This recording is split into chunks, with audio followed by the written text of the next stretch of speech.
Todo el mundo ha comido banana alguna vez, ¿no? Sí, pero ¿sabías que en 1928 se convirtió en la razón por la que cientos o quizás miles de trabajadores fueron asesinados y que hasta la fecha de hoy no se conoce la cifra exacta de cuántas personas murieron ese día? Este hecho ocurre en Ciénaga Magdalena. Los trabajadores de la Unity Freight Company iniciaron un paro, cansados de las condiciones inhumanas que se vivían dentro de la empresa. Marica, imagínense uno viajar desde el sur hasta el norte del país para buscar un mejor empleo, una oportunidad para salir adelante, un buen salario, y que al momento de llegar encontrarse con jornadas de 12 a 14 horas bajo el ardiente sol del Caribe, sin que te paguen las horas extras, y lo único que te daban por tanto esfuerzo era un bono que solamente servían en haciendas de la misma empresa. Era como un círculo de esclavitud moderno. Quien se atreviera a quejarse o a sembrar rumores era despedido, amenazado o incluso perseguido. Mientras tanto, los jefes extranjeros y los ricos locales vivían cómodamente en barrios privilegiados, con agua limpia y muy buena comida.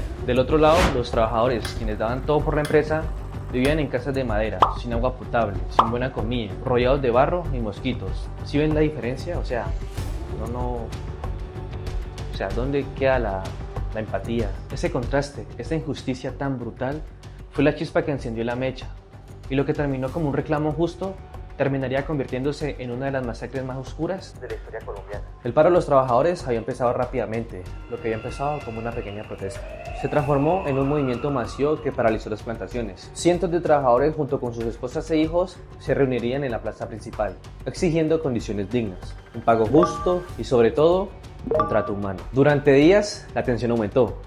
Los representantes de la Unity Freight Company se negaban a negociar por completo, mientras el gobierno colombiano observaba con preocupación. La empresa presionaba desde Estados Unidos, argumentando que el paro afectaba sus exportaciones y que fuera como fuera tenía que restablecer el orden. Mientras los trabajadores se mantenían firmes en el paro, aún contaban con la esperanza de ser escuchados. Las noticias del paro se propagaron por toda la región. Incluso algunos campesinos de pueblos cercanos se unieron, trayendo agua, comida y apoyo. Sin embargo, el ambiente cada vez se tornaba más tenso. Las tropas del ejército comenzaron a llegar desde Santa Marta, bajo órdenes directas del gobierno nacional. Las tropas del ejército marcaron un antes y un después. Los trabajadores, cansados pero decididos, entendieron que el conflicto ya no era laboral, sino político.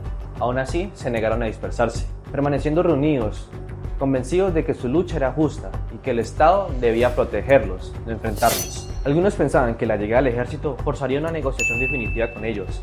Otros presentían que algo no cuadraba. Sin embargo, nadie se imaginaba la magnitud de lo que iba a ocurrir. Y el 5 de diciembre de 1928, en la estación del ferrocarril Ciénaga Magdalena, miles de trabajadores permanecían reunidos, esperando una respuesta, esperaban justicia. Sin previo aviso y bajo órdenes del gobierno nacional, el ejército colombiano abrió fuego contra la multitud.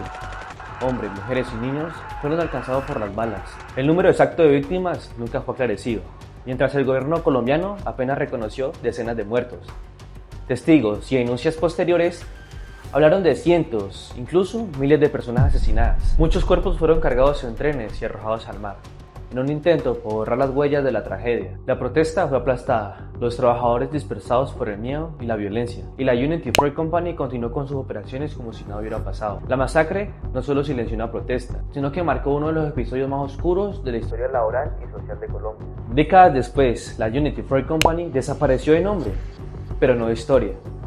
Bajo una nueva imagen corporativa, pasó a llamarse Chiquita Brands International, mientras las víctimas de la masacre seguían esperando una verdad, un reconocimiento. Y más allá de los hechos, la masacre de las bananeras no fue solo un hecho ocurrido en 1928. Fue la prueba hasta donde puede llegar un Estado cuando decide proteger sus intereses económicos antes que la vida de su gente.